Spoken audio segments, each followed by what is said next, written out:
it going, you guys? There are tons of different ways to find Top Dead Center on your on your vehicle. This is a small block Chevy 350 on a 1990 K1500 pickup truck, and I'm about to put the distributor in place and set the rotor pointing towards cylinder number 1 like you're supposed to and all that.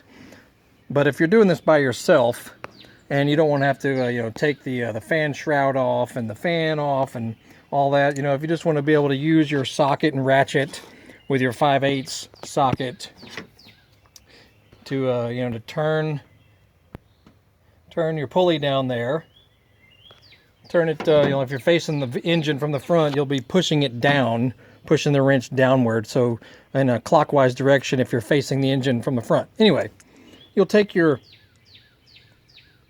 spark plug. As far as knowing when you're on the compression stroke, all I did was just thread your spark plug in barely, a half a turn, just barely enough that it'll stay in there. Just barely thread it, maybe one turn, maybe a half a turn. Then, when you're turning your ratchet and turning the engine, you will hear a hiss come out of the spark plug hole. Sure, you could just put your thumb over it and all that, but if you don't have, unless you got 3 arms or something, that's kind of difficult to do if you got everything still in place. So that is all I did. Thread your spark plug just barely. That means it'll cover the hole, but it'll allow air to escape through it.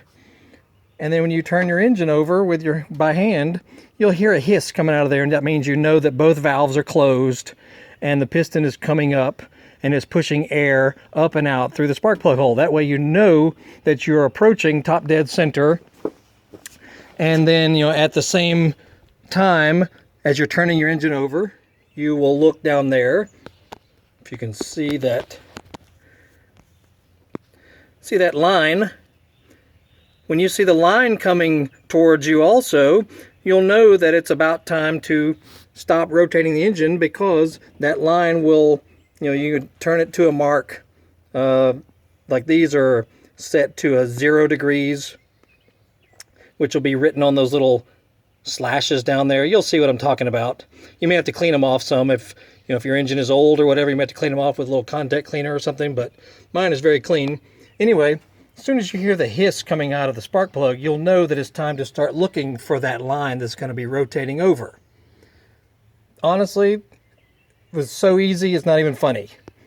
You hear so many people talking about different ways to do it and taking the valve covers off and all that. Man, you don't have to do all that.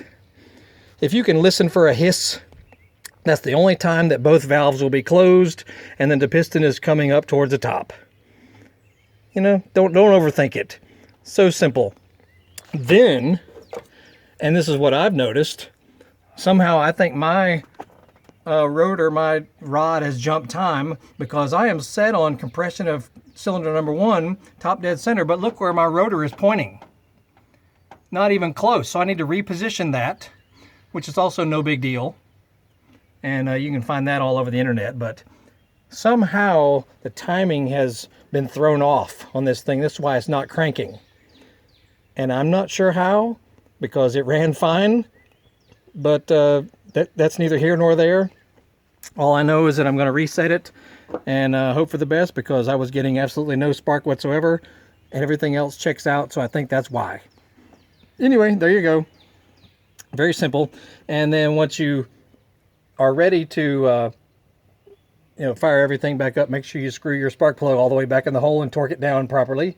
Otherwise, it'll barely be hanging on by half a thread. Hope that makes sense. Very simple. Took no time to do. And that's it. So check out our other videos. Man, we have been struggling with this truck, and I'm definitely hoping that that's all it was timing was thrown off somehow, because I tore this whole thing apart trying to figure it out, even though I had no reason to check timing because the vehicle was running fine. So very strange situation. Anyway, I got high hopes that this is going to solve it.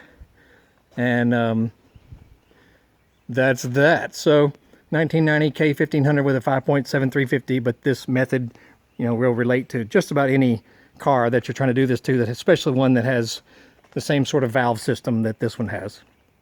Anyway, we got plenty of videos that may help you on this vehicle and other stuff, motorcycles, dirt bikes, classic cars, ATVs, Harley Davidsons. We're always up to something, so even lame Ford Taurus X's.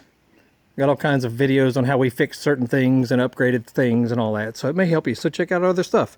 Click the bell and you'll be notified when we post new videos. Y'all have a good day. See ya.